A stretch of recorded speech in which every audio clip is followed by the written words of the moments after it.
When you watch The Bachelor, they portrayed as this like America's most eligible bachelor. Did you live in a giant Malibu mansion before going on the show? I was living. Do you fly around in helicopters? I was living on an air mattress. I was broke, honestly. Whether it was me or previous leads, we were just all kind of schmucks.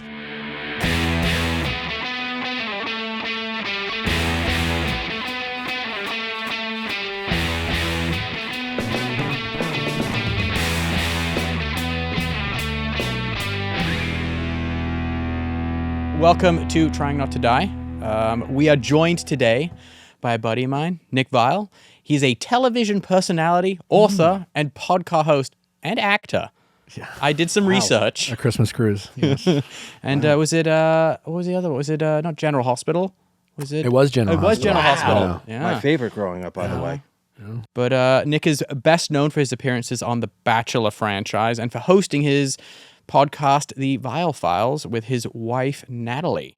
He was born in Wisconsin, and you used to be a software salesman? Mm-hmm. That I did not know until doing a bit of deep dive into you. Really just sales, but I peaked at software sales. Then I transitioned to this bullshit. He peaked. And yeah, did the whole Bachelor thing, and now you have a illustrious podcast, and now you and your wife are hosting a new series coming out on Netflix, The Age of Attraction. Yeah. So exciting stuff. I want to welcome you to the show, Nick. Again, I love reality TV, which we'll get into. Okay. Bachelor. He is the biggest reality TV junkie. You would never know. Bachelor in Paradise, I like. Okay. Well, we'll definitely get into that later. But we wanted to give you, and I think you see it already. We make every guest. We make these beautiful mugs. This is great. Does it look like you a little bit, Nick? What do you think? I thought I was a little worried that I was like, I think this is me. Nick adjacent, we'll call it. Yeah. It's like between me and little Aaron Rodgers in there. That's a good thing, huh? It's a very good thing. Yeah, you know what I mean? So you're drinking right now the Caveman Jamaican Blue, and we'd love to give you, we were talking before we started, our coffee brand, we have very high-end coffee. We have a Kona and Jamaican Blue. They're very, rare coffee that because of the environment, they don't produce a lot of the coffee, so it's very, very expensive and bougie. But we like it. It's good coffee, and love to give you a couple of bags. And of course, we're going to give you one of these nice mugs on the way out. And thank you for showing up. Yeah, thanks for having me. I like to think of myself as a coffee snob. Oh, are you? Yeah. What do you like? I said I like to think of myself because now I feel like I'm surrounded by people who really know their coffee. No, Jack's a big guy. Jack. Here's my thing with coffee. Do you like the coffee that you like? Yeah. Then it's all good. And I'm not like loyal to any one coffee. Is it Stumptown? Yeah, Stumptown. Yeah. I find that to be pretty reliable and available at most grocery stores. Yeah. But I like to splurge on my coffee. Nick, something that kind of always sticks out to me about you is that you're one of a very kind of small list of folks that came out of the Bachelorette world that actually has parlayed it into a huge amount of success. Thanks. What do you What do you attribute that to? That's true. A couple things. I think I had the benefit of I was 33 when I first went on reality TV. So, I had a career in corporate America. I had some lived experiences and life lessons. And so when I got off the show, like many people who go off that show, you have all these family members and friends who, for them, it's like, you're going to be a superstar, I always had this self-awareness to know what this experience was and what it wasn't. And something I learned really quickly, and if I offer one bit of advice to people who will call me up for advice in the reality TV space, is to say that this experience will give you incredible access and zero credibility. Wow. And having the awareness of what that means will really make the difference. And what I mean by that is everyone who watches are very fascinated with reality TV. Fascinated. How does it work? Is it real? Is it scripted? Is it staged? Behind the scenes, all these things. And so with that, you will get you'll get in a lot of rooms. Casting directors, a lot of people in Hollywood watch reality TV. If for no other reason, it's an escape for them. They're casting directors, producers, actors, even like that's something that's different for them than watching work, so to speak. And so you'll get in a lot of rooms, but knowing that they're not inviting you in the room to offer you a job or to be your friend, you're kind of a carnival act, but you're still in the room. Yeah. And so when I got in those rooms, it was really important for just having that awareness, make relationships, not ask for favors, but ask for advice, be willing to like talk about the work you were willing to do and what I had been doing and things like that. And so that really helped. And then I've also just like, I'm a big believer in just playing the long game. Yeah.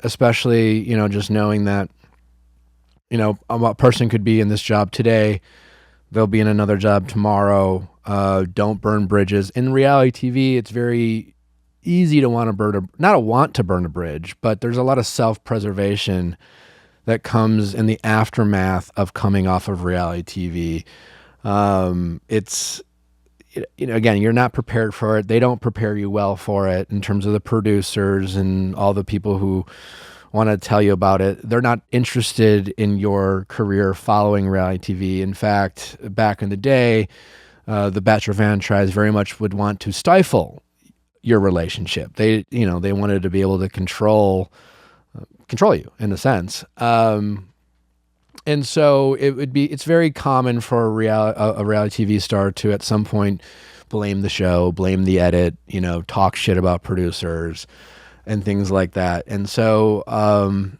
in my early days on reality TV, I didn't like my edit. I was a villain, so to speak. It would be, but I never burned those bridges.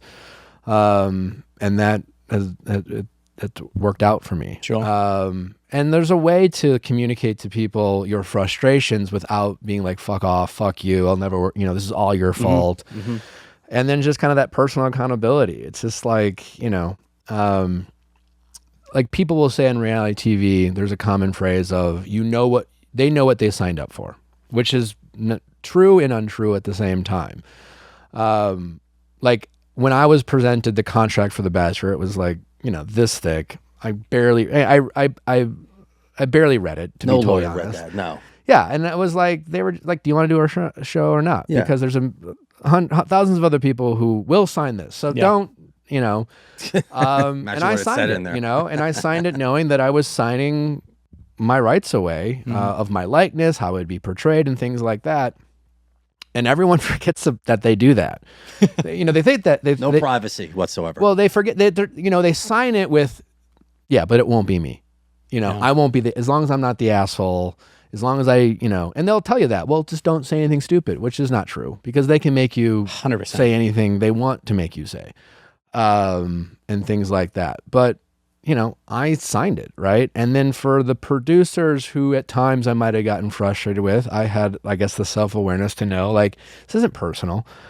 They're doing a job. Yep. They're feeding their families. I might not like it, but there's no advantage for me to burn this relationship, to speak to them as if like this was all their fault, and just recognize that like I chose to go on the show and I said that and I did that, and I might not agree with how it's been portrayed and things like that, but just taking that personal accountability allowed me to play the long game, just not only for just like from a professional standpoint, but just more honestly, my mental health. Like it allowed me to like get out of or just think of myself as a victim of circumstance and just been like, all right, well, it was, for me, it's just like, how do I respond to any situation?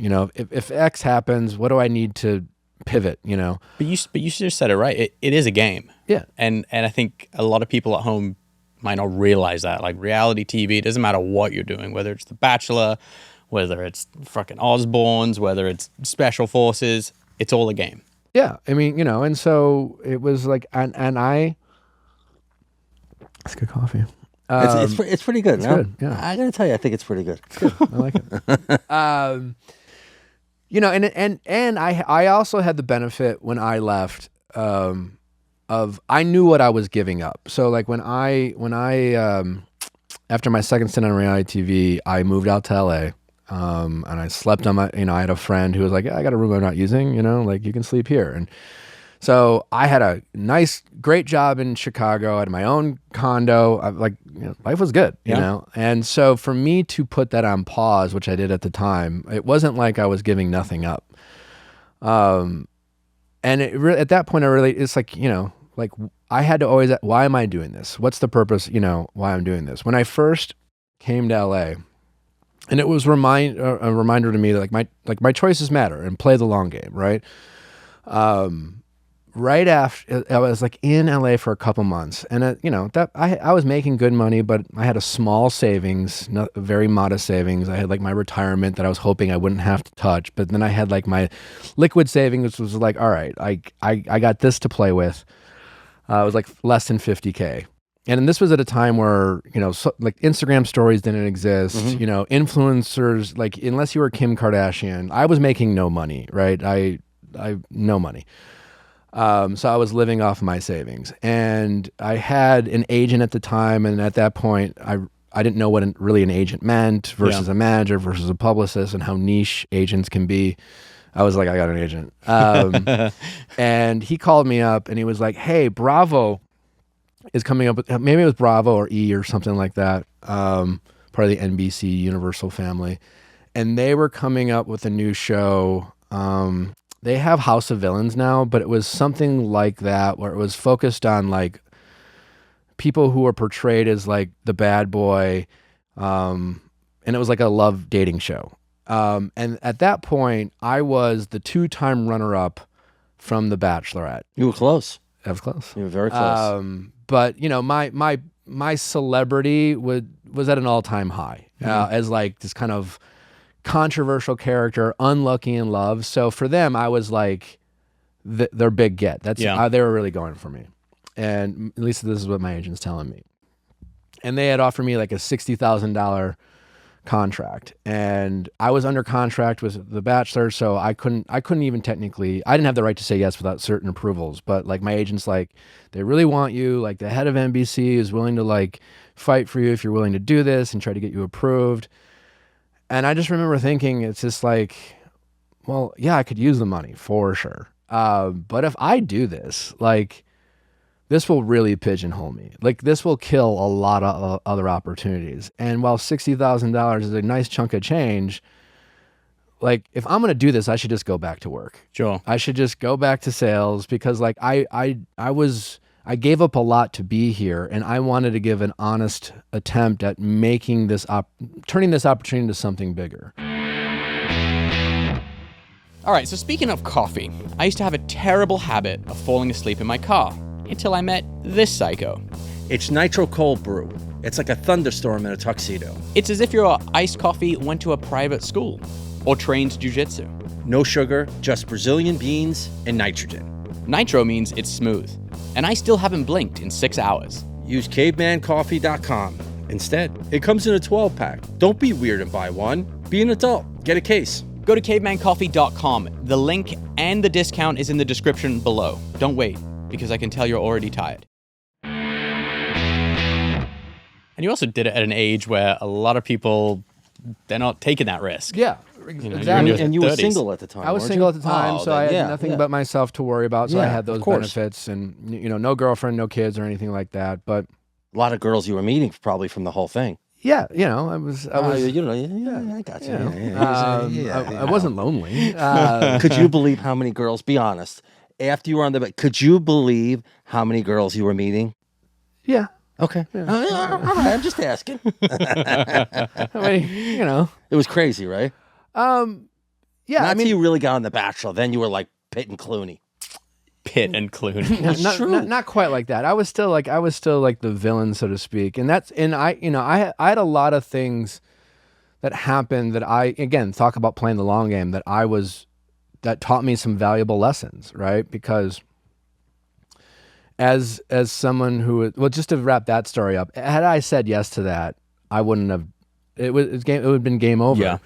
I definitely would not have been asked to be the Bachelor, and being asked to be the Bachelor is such a step up. Such a step up. And compared to like just being one of many. They ended up asking another person from the Bachelor franchise who went on instead of me, who very much was hoping to be the Bachelor, and the trajectory of our careers drastically changed from me saying no and for him saying yes to that opportunity. So you can kind of look at his career and almost see like, oh, that's where you would have gone. Yeah, and it really, like, he would have been a Bachelor. What you say yes to and what you say no to are often equally as important. Yeah. But also to that end, it just kind of taught me that, like, while the internet was very much different then than it is now. I could go online if I wanted to, and I did early on, and just a lot of like negative comments and a lot of just criticisms about choices I made or how I was portrayed on TV.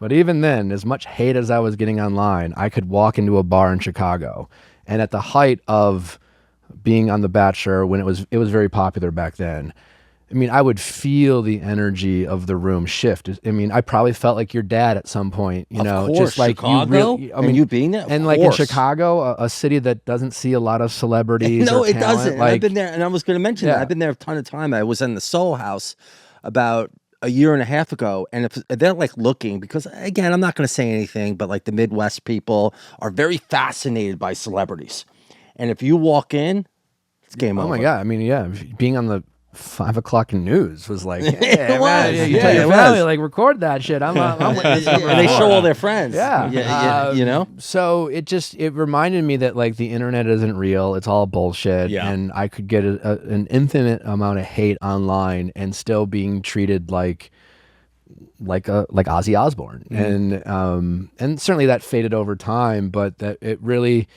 gave me that perspective that that's kind of bullshit. And so I was never crippled by online discourse about myself, and creatively I knew how to just stay off that and just focus on, The real stuff. And, it took me a while. It took me post-Bachelor, post-Dancing with the Stars, which is kind of the typical kind of trajectory, like, your ABC family. Who is your partner on Dancing with the Stars? Peter Murgatroyd.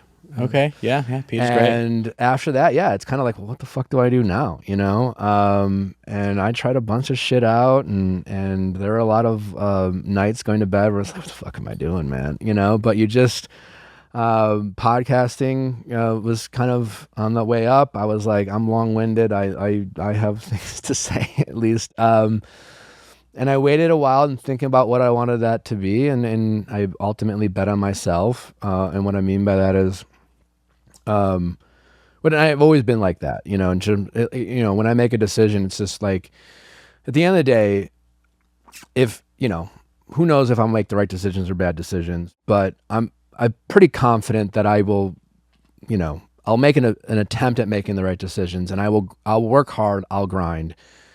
And depending on whatever opportunities I have, if I bet on myself, which is the best opportunity, so to speak, if that makes sense. Let me ask you, when you were on The Bachelor and you initially came there, how does it feel that all these women are looking at you? Does it The Bachelor? Yeah, when you're The Bachelor, you see all these women. Oh, okay, I'm just asking because we'll get into the dating advice because I was single till I was 44, so I like giving a lot of dating advice. So. But being on The Bachelor and seeing all these women looking at you, so it was the worst. It wasn't like, because back then, if I was 30 and all these girls were looking at me, I'm like, this is great. Well, my mind this would go fantastic. No, you're because you're just. It's the game. You're like, do they really like me? Or are they just trying to get airtime? Who cares? Yeah, I mean, like, all right, I'm just being honest. I was, maybe it's.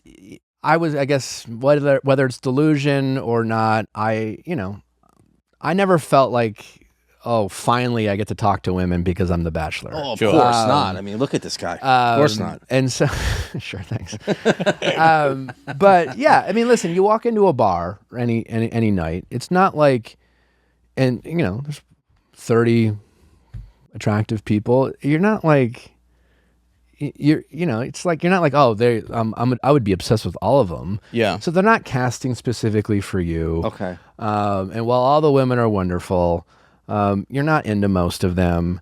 And to your point, you don't really know any of their intentions, and they're all nervous. And they're drunk. expecting you to lead the conversations. Oh, they are. Oh, for sure. Yeah. Okay. I mean, like, Okay. to them, you're the celebrity, you know? Like, they all watched the previous seasons. I watched you on TV. They've dreamt about this moment. They show up. I remember what it was like to be my first time coming out of limo. I blacked out. I was like, holy shit. There's the Bachelorette. And then, when it's The Bachelor, it's a different dynamic because, like, when the women get nervous, they just want to make out, So then you're just like, it's honestly a little overwhelming. You got to keep a lot of breath mints on you just in case. literally. But yeah, it's you're really just you're literally the lead, so you're leading the show, and yeah, you're and you care about these women. You want them to have a good experience. It is, yeah, this is not like, oh man, I got 30 women into me. It's a lot of emotional pressure. Yeah. And long point, days. Nick. Good point. And It's tiring. You have to talk a lot. It's emotionally tiring. Yeah. It's physically tiring. You want to be respectful. You don't want to be a jerk. It's exhausting. The thing that always struck me with The Bachelor is like,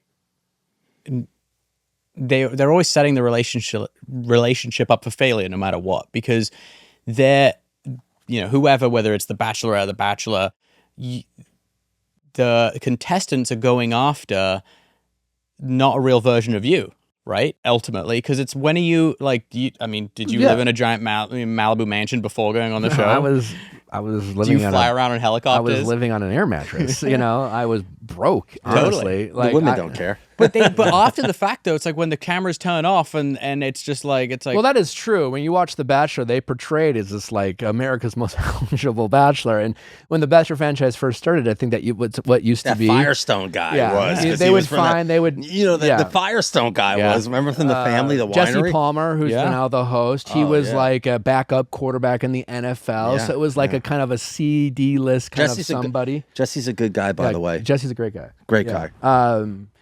But their new formula by the time I was on is to kind of like pull from the previous seasons, and yeah, whether it was me or previous leads, yeah, we were just all kind of schmucks.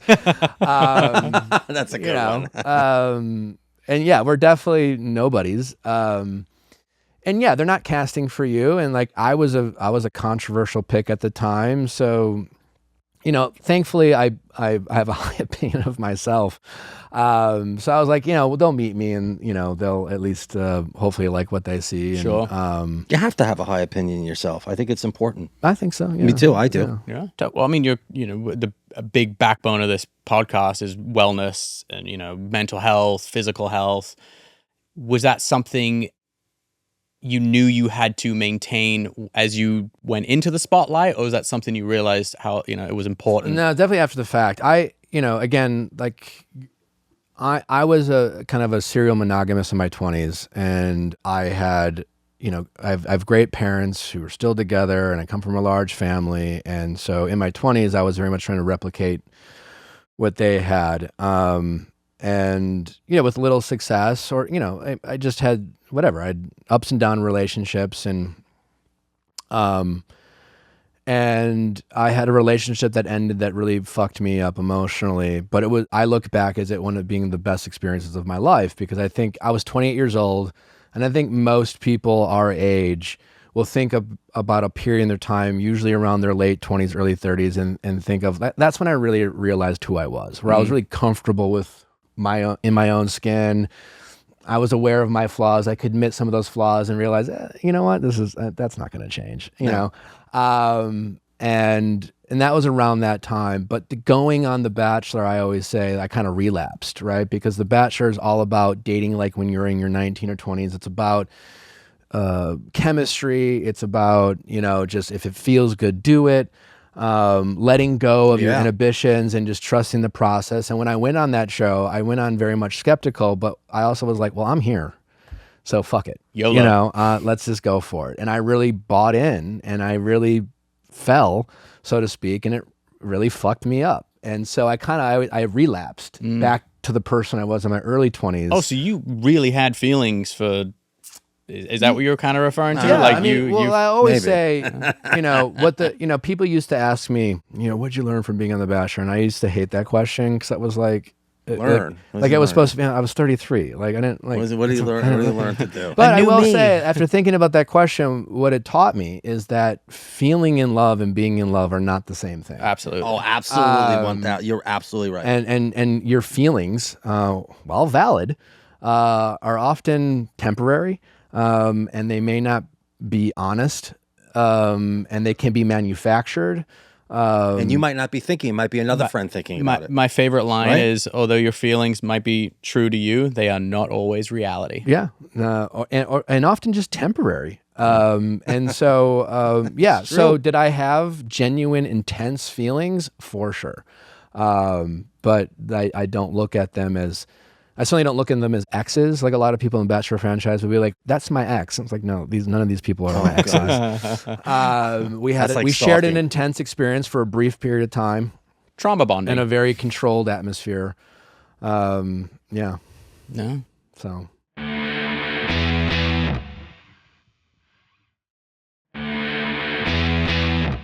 Mental health and wellness now, though, for you, is that something that Yeah, And I fitness along with that. I mean, sure. Wellness for sure meant, I always like, I find it to be such mental health, such a buzzy word where Sure. it's like everything else has become this like disingenuous conversation. But yeah, yes, I very much prioritize my mental health. And that's really just about focusing on what matters. Yeah. I have found that my mental health is at its worst when I'm thinking about me and my immediate needs or what I am or am not getting out of it. And my mental health is often the happiest when I'm either thinking about others, the people I love, and just realizing like it's all temporary. Totally. Like, will I be worrying about this 5 years from now, a week from now, shit like that, and just like letting things go because I'm generally like also an anxious What's your person. fitness? Because Jack and I, again, we can get into that because a lot of it is about wellness, right? Mm-hmm. Like, again, I'm very into the whole, anti-aging. I study it. My diet's impeccable. My sleep's impeccable. He's actually 83. I am. Believe I'm it. Benjamin Buttons. I'm starting to go in great. reverse. So, Jack and I are competitive athletes, and everything's about performance. And I know you care a lot about your fitness. So, what's your fitness? What do you do? Because you're in good shape, right? Like, what do you do to keep in good shape? Is it the food, the sleep? Like, what is it? It's more diet now than anything. I used to be an athlete. I ran Division I track. Wow. My wife likes to make fun of me. I was a high school state champion, so Oh, she'll embarrass wow, me by telling Are you people. fast? I used to be. You should have a race against him. No. You're pretty fast, dude. I'm not fast. I'm not that fast. My only goal at this point is to not break anything or pull anything. Yeah.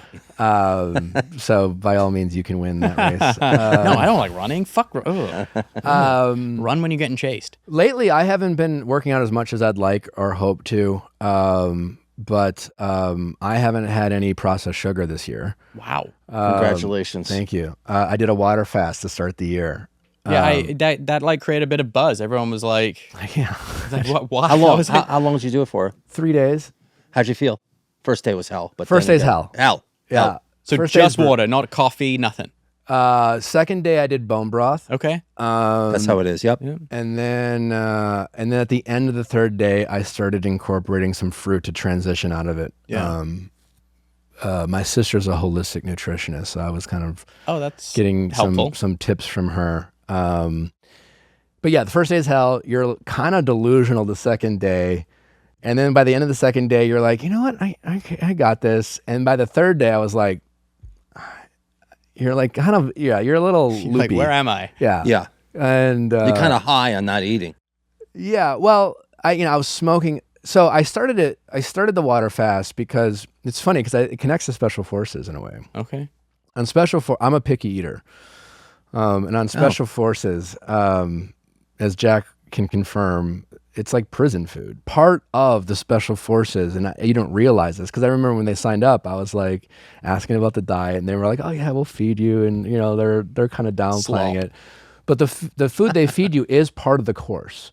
They feed you less, they give you less calories. It is all part of the whole show. Yes.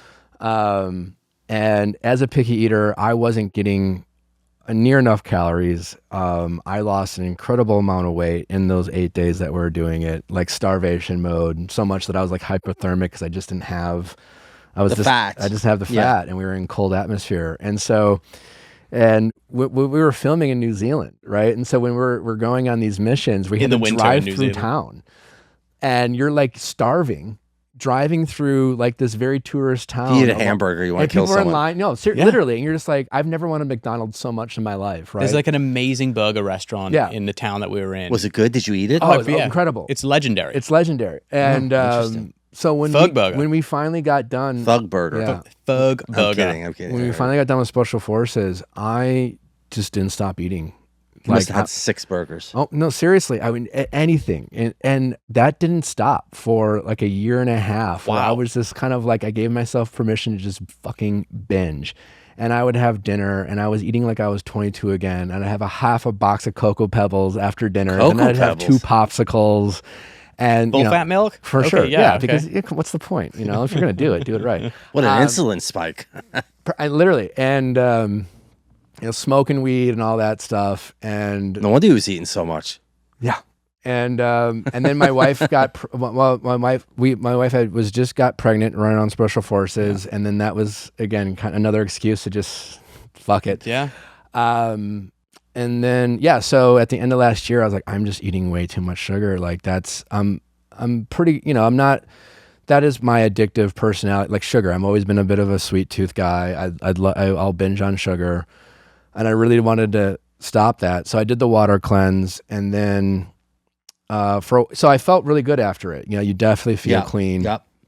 And so I didn't drink coffee for like 3 weeks. I didn't smoke any weed for like a month. Wow. But then I was like, I'm gonna rip a joint. And then you must have some headache. I'm gonna have a, you know, I've never had any, no coffee. You didn't have any headache. I've never experienced any caffeine withdrawals. Wow, interesting. Oh. And honestly, I love the taste of coffee. Caffeine just makes me a little twitchy. Yeah. So yeah, weird about that. So, but I eventually kind of got back on those, but I was like, you know what? I do not want to touch sugar again. And so I found a bunch of like sugar. The trick is have your alternatives. Sure. So I'm eating a lot of fruit. Grapes, grapefruit, oranges, you know, when I have that sweet tooth. Yep. I've found some, you know, very pricey, very healthy drink substitutes, because drinking water is boring as fuck. Mm-hmm. And like no Arnold Palmers, because I would like, that's the thing. That's I'd have like 3 Arnold Palmers at lunch, and you're just like, you know how much that's me. fucking sugar that is? I love freshly squeezed orange juice. So like I'll have like natural sugars, but like no candy, no cookies, no pastries. Me too. No cereal, Nope, no sugary drinks, no ice cream, no desserts. And I've been able to maintain that. He's on that kick. He just eats like a bowl of lettuce. He says that like I have a plate of steam. Yeah. That's his famous thing. Because I feel better, especially at my age, in my 50s. I feel better now than I did in my 40s. I don't drink as much. I used to be a glutton eating. I used to eat 17,000 calories a day. I was an animal. Yeah. Eating, drinking. And now that I don't do it anymore, you know, I have 2 young kids. Well, lucky. I have a significant other. Like, she cooks everything. Like, she's old school. She gets up at 4 a.m. So I'm very lucky for that, because I eat very, very super clean. And I feel great. I sleep 8 hours a night. I think it's the eating. The eating is really important in the sleep. And I think as really a wellness hack, those are very important things. People want to take this Ozempic. They want to take testosterone, HCG. I mean, all these things are good as an additive, but there's nothing better to eat really, really well and then sleep. Yeah. And drink water.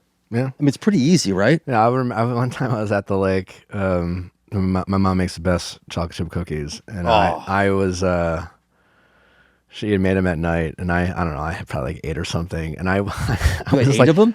I had a lot, and I had like the worst night of sleep, and it was like puffy, and I was like, I'm gonna kill myself. Like, it was bad. But yeah, I hope to maintain this. There, and honestly, as much of a sweet tooth as I have or had, it's been shockingly not that hard. I mean, the trick is to like find the things that you enjoy as a substitute, because Same thing with me, fruit, all that stuff. well, grapes, like Frozen grapes. Yeah. The best. I used to love ice cream sundaes and cookies. Yeah. And, like did you have Friendlies near you? Like the Reese's Pieces sundae?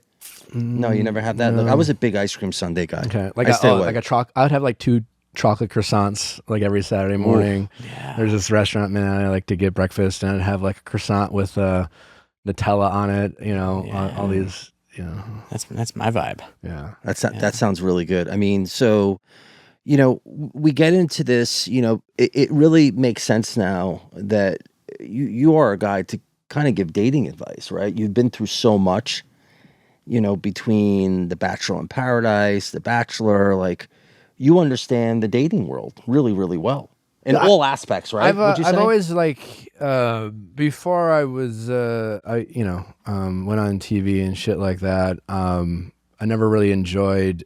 Well, I went to school to be an accountant. I hated that. And in your early 20s, you're like, what the fuck? What am I gonna be? Am I gonna be doing this the rest of my life?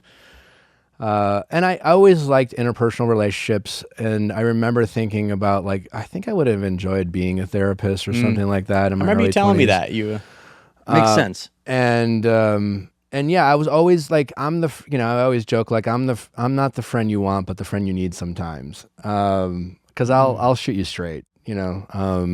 Sometimes I've been known to say things that people are like, I don't know if you should say that out loud to your friends. Oh, I like that. I like that. But that's just me.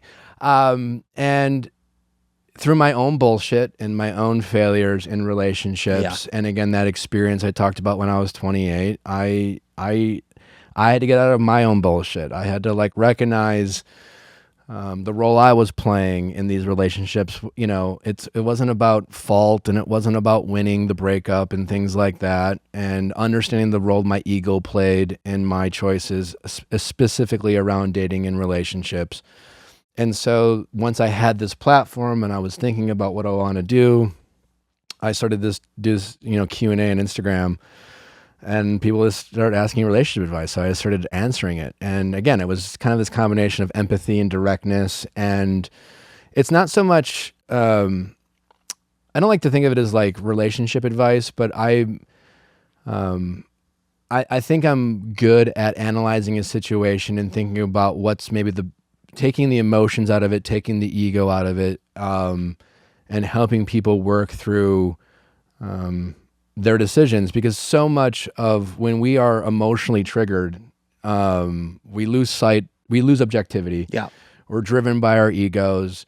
We're not honest with ourselves. And I say that even to this day, like I can be emotionally triggered and I could have all this insight, but when I'm involved and my ego is activated and my ego is saying, well, what about you? And you're the important one in this situation and things like that. It's just very hard to make the right decision. And so I've gotten really good at that. And when I offer advice through people in relationships, it's more centered around that. And it's, I'm not like the 5 steps of falling in love. I don't know about that bullshit, but I do know how to help people get out of their own way when they are emotionally triggered and they're having a hard time seeing the forest through the trees. It's pretty interesting though that you wrote a dating book, and that's not too common for guys. That seems like an area that is so kind of pigeonholed in the female space.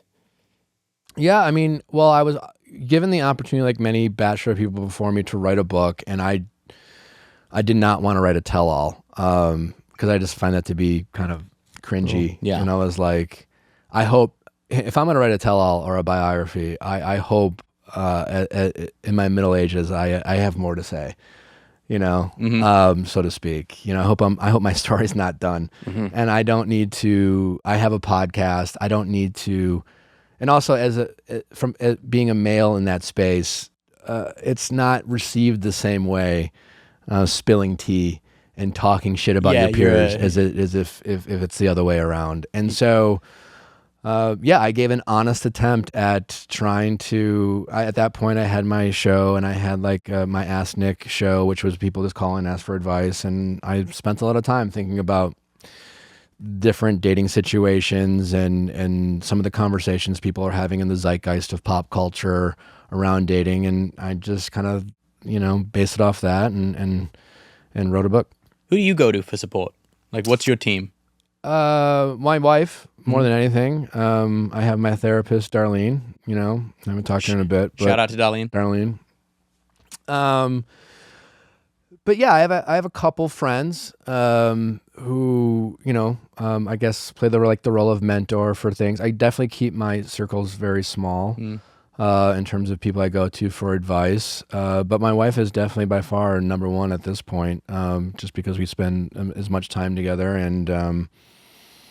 Yeah, and it's really just someone who can like check me. If I'm not going to get advice from you if I don't respect your opinion and if you don't have the guts to check me. Yeah, call you out. It's funny. I was single till I was 43. I was never married, never in a long-term relationship. And it's interesting. I'm getting dating advice from like my friends. They're like, "Oh, you should settle down." I go, "Buddy, you settled down at 22. What are you gonna give me advice for?" Well, that's the thing. You're on a trip. You're going to like Bahamas. Like you're on these fake golf trips. Like, why are you giving me advice? Oh, well, that's how it is. I go, no, that's not how it is. You just don't want to be alone. Well, that's the thing. Right? It really depends on who you're getting advice from. And friends are usually the worst people. The worst. Because they're just projecting. Yeah. To your point. Yes. Ways they might have done things differently, but they're giving you advice based off of their current situation. So, I'm not saying all friend advice is bad, but just before you ask your friend advice, take a look at their situation. Yeah, 100%. And take a Horrible look about situations for most where that relationship advice is coming from. Yeah, if your buddy's been married for 10 years and he's miserable and he talks shit about his wife. And he's drunk all the time. Yeah, maybe not the person to get it from. And so yeah, certain people can be good at certain pieces of advice from time to time, but yeah.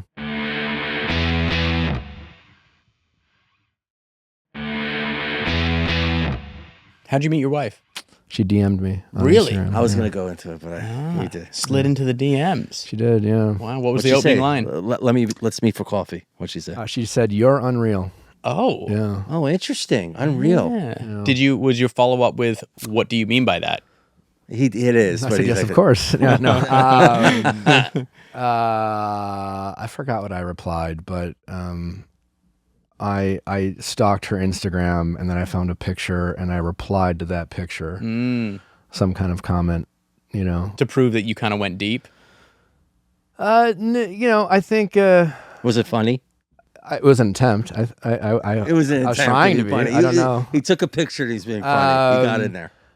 But yeah, I find, I guess if advice I've given when it comes to like online commentary, it's just like make it easy for that person to respond, ask questions. Yeah. And Humor so- goes a long way. Yeah, so I found a picture that she posted and then made some sort of comment on that picture and asked a question, and it kind of went from there. I met my wife on a dating app. Yeah. Same thing. Yeah, It's the similar, same same thing. thing.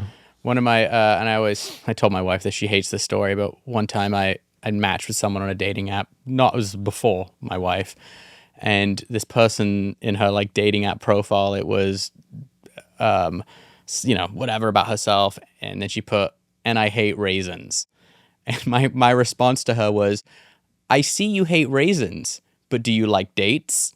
It's pretty good. It's pretty good. Wow, look at you. Yeah, that was a good one, right? That's really good. Yeah. That's a real good thing, like in a bar, you do like that. Yeah. Well, people always ask, like, honestly, it doesn't matter what you say. Humor's good. If they're Yeah. interested in you, you just have to give them a reason to like feel safe. Yeah. Have a exactly. sense of humor. Yeah. Don't be a dick. State your intentions, I think a lot of people, like guys or women, know the other one's not interested, and they just keep pushing and pushing and pushing. Like, dude, you're in the friend zone. Yeah. Yeah. Trying to You're think not of the getting out perfect of the way friend zone, buddy. to say yes. Yeah. Especially guys now, because guys need more advice now because these women have so many options, especially the pretty ones in LA. I think guys need so much advice now in that realm is because there's like the breakdown in like community amongst men.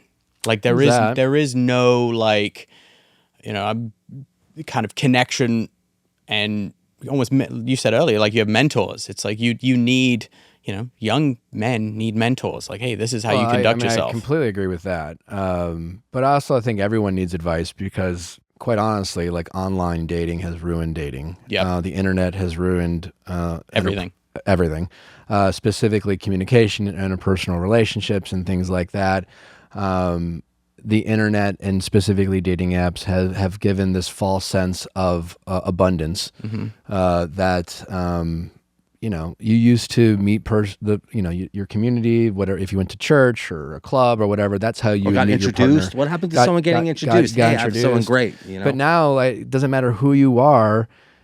The chances of and I guess the way I met my wife is a bit of the dream in a sense, but like there's this false sense of like when people are dating now, especially on the apps, that's why everyone's non-committal. It's just like, well, you're cool, but like, I don't know, are you better than the rest of the world? Yeah. And subconsciously, that is what we're telling ourselves because that is the reality. It's just like, I'm a swipe away from like, the one that's going to change everything. And then we have a false sense of what, quite honestly, like, everyone thinks they're a 10 who deserves a 10. In reality, you're probably a 5 who's chasing the 9s. This is true. Yeah. And that, I think that works for both genders. And then social media apps, they're still algorithms. They're a business.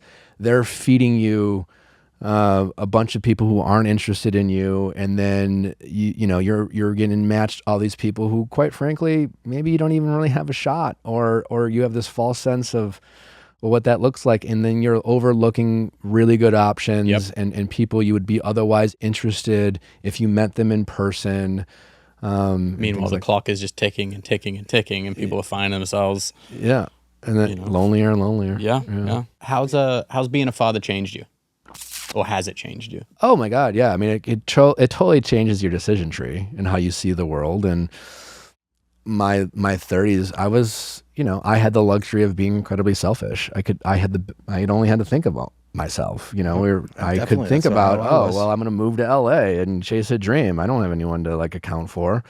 And so that obviously changes. Like, I didn't think about like school systems and things like that and stuff like that. But like, more than anything, it just, in the best possible way, it gives you purpose, and for me, it is that grounding thing that, honestly just makes me happier. I've always dreamt about being a dad and always wanted to be a dad. So I very much enjoy being a parent. I'm curious what you guys think being parents, but I have noticed there are people who say they want to have kids, and there are people who enjoy being parents, and they're not always the same. No, it's definitely not. Me being older, by the way, so I had my kid around 49. So me being older, I was extremely selfish and very, very, very immature. Yeah. Right? Always about myself, didn't care what anyone else thought. If I can go out and drink, I want to be around this person, that, whatever. What I've learned as I've gotten older is having children now is like, I want to be part of their life so much because like I want to replicate kind of some of the things I didn't happen with my father, and my ability to be with my kids at my age, because I've done everything, right? I've been to Saint Tropez 400 times and St. Bart's and Miami and this, and like I'm not missing out on anything. What I was missing out is having that love and that family bond. Yeah. Like me and my gal are best friends. We communicate. Like there's nothing I don't tell her. And my kids are 3.5 and 5.5, and I love them to death.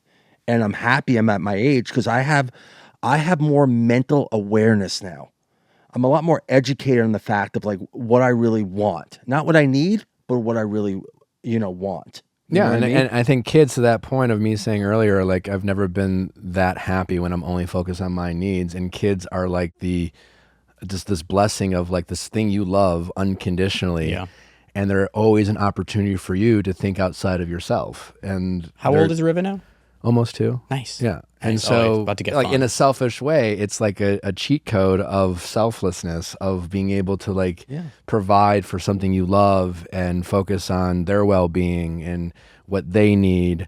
And if you have a bad day or things, or something happens to you, you can always be like, well, as long as you're okay, then Exactly. I'm okay. Exactly. I mean, honestly, like maybe the biggest lesson is like, because nowadays, again, like I'm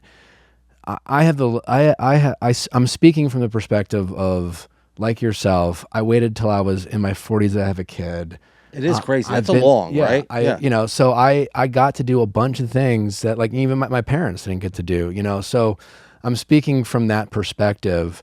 And I know nowadays, like chase your dreams, focus in on career, man or woman, whatever, I'm not here to tell people what to do, but being a parent, it's like I find myself wanting to,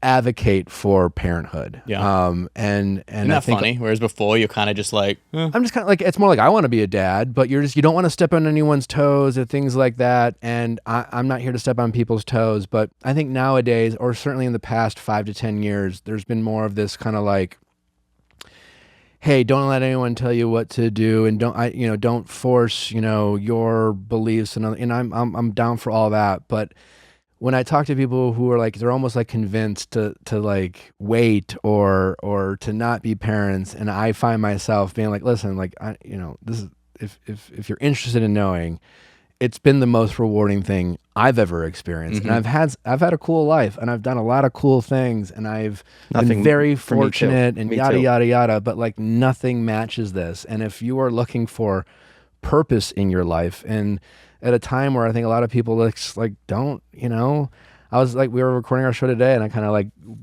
we have a lighthearted show for the most part, and I was like, what do you wake up for? Like when you wake up every day, like what's the point? Not to say like what's the point of living, but like what is your point? Like what drives you?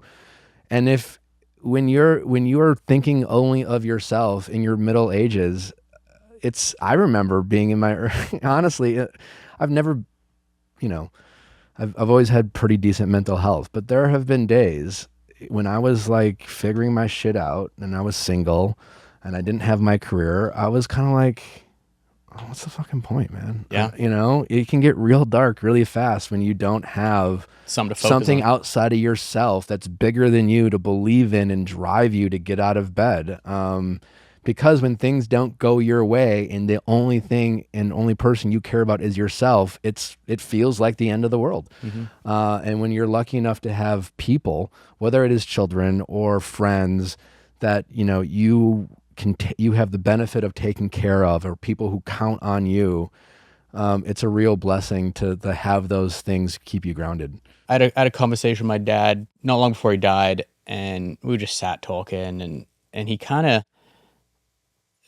echoing what you're saying. He's like, it doesn't matter. He's like, I've had all the biggest successes you can ever want to achieve as a person. It's like millions of dollars, world fame, houses all over the world, like friends everywhere. And he said, all I care about is my family happy, and is that it? Yeah. It's literally it. It's like, I just care that the whole family's happy. Yeah. My kids, my wife, and yeah. And I think that kind of, that's the shit that's most important. Doesn't matter how many fucking yachts or planes because all those. That just makes it worse. It does. I know really people. Because then once you have it, it's just like, I can't lose it. And it's like flying first class for the first time. It just kind of fucks you up. And the interesting thing is that he, as I've got older, I've had to like reframe this notion of like striving for happiness. And I don't think happiness is the goal. I think everyone kind of grows up going, oh, I need to have this in order to be happy, or I want to be married, and that's where I'll be happy, or kids, or billions of dollars, and a house, and all. But for me, it's like happiness is, I was actually saying this morning to a friend, it's like happiness is like trying to catch a butterfly, right? It's really cool. This thing's flapping around. It's beautiful to look at. You get it. Great, I've got this butterfly. Oh, it's dead in 2 days. It doesn't last. It's fleeting. But yet, for me, where I'm at now is I want peace. I feel like peace is something that is, there's not a time limit on peace. And I think for me, today I'll be 40 in like 3 weeks, and just kind of where I'm at, that's kind of all I want. Yeah. I want my kids to be happy. I want my wife to be happy. I want to just feel like I've got a great community. I want to have good friends, and yeah. Yeah, Peace. and I think just on the professional side, I think the thing that has keep things into perspective for me is that like, because what do people say, that comparison's a thief of joy and things like that, and we can compare ourselves how we started versus I used to watch you on TV when I was in college, and we were in the same room and things like that, and I always, like, for me it's just like, because like if you have any type of like personal like pride in yourself and self, you want to feel like you accomplished something. Yeah. And I think there's some form of happiness can be derived from that, but just try to finish better than you started. That's all you can do. Like, so wherever you start, wherever your family, how your upbringing, whatever, but like, because that you can control, right? Like, like you grew up in a different environment than I grew up, and so where you finish versus where you started is very different than what that looks like for me. And I think for me, focusing on that, on myself, without comparing myself to others, has allowed me to not necessarily be happy, but it has allowed me to not take away joy in ways that I would be very good at taking away my joy, because it is easy. My competitive spirit and my desire, I have a healthy amount of why not me, but that I have to rein in from time to time, and I just have to I can only measure myself against myself, and that has allowed me to stay grounded when thinking about that stuff. Yeah. What is the end goal? Well, honestly, just building my family. Now that I'm a dad, and I'm lucky enough to take care of my parents now, and I bought back my grandfather's lake house. Such a cool story. Which was a dream come true for me, and we just rebuilt that is it. amazing. Yeah, we lost it when I was 9, and it was like my nirvana. And What lake is it on? It's in a private lake up in middle of Wisconsin, middle of nowhere. My grandfather died. It was too much for my grandmother to keep up, and my mom and her brothers they're like starting their lives, so they didn't buy it or anything like that. And I was devastated, and I would have recurring dreams about this place my entire life up until I bought it back. And it was a process, but I finally was able to buy it back. And being on literally my first time on the lake was after Special Forces. I left Special Forces and went to the lake for the first time, and I hadn't been up there in 30 plus years. Wow, must have brought a lot of memories back. Oh my God, yeah. It was like beautifully preserved. It was like we had never left. It was literally like living a dream. Before we go, the podcast is called Try Not to Die. Our kind of whole ethos is like, what do you do to try not to die? Meaning that, like, how do you live your best you? How do you try not to die? Manage my stress levels, honestly, because all the not eating sugar, and I'm definitely, I try to take care of myself, and I'm a kind of a hypochondriac. I was definitely, like, growing up, if I saw it on a movie, I'd be Googling it. Do I have it? Aches and pains. Like, fuck, I got this shit. My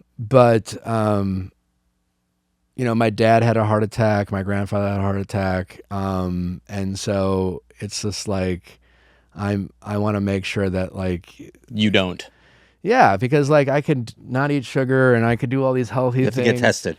Important. But like if I don't protect my mental health, if I don't have, find ways to regulate myself, to focus on not stress myself about shit that doesn't matter, think about like success, right? Like, if you ask like my wife, I'm always worried about my show. I'm always worried about my company, and it stresses me out. But I have to remind myself, like, fuck, man, like, there's no point in dying rich. And, I don't want to get a heart attack, and things like that. So that's something that I'm mindful of, because I could do all that other shit. I always have to ask myself, what is enough? And while I'll always be a person who strives for more, I always have to have those kind of guardrails mentally to enjoy moments, to take a step back, to have some gratitude and things like that, because my resting state is of one of scarcity and worrying about it all going away. I dig that. Stress sucks. Yeah. Does nothing for us. Yeah. And I'm very good at creating it. That's why you got to get yourself tested. There you go. Go to a good hospital, get yourself a good physical, coronary calcium, see if you're have any plaque in your arteries, everything. Yeah. It's Actually, I very, need to very do that important. because you hooked me up with a guy, and Yeah. I actually missed that appointment, so I have to go back. Yeah, and do go that. give your blood. Yeah. Yeah. Go do it. Well, All thank right. you. Nick, Thanks for thank having you me, so guys. much. Yeah. Yeah. And we'll send you off with some coffee and a mug. All right. Appreciate it.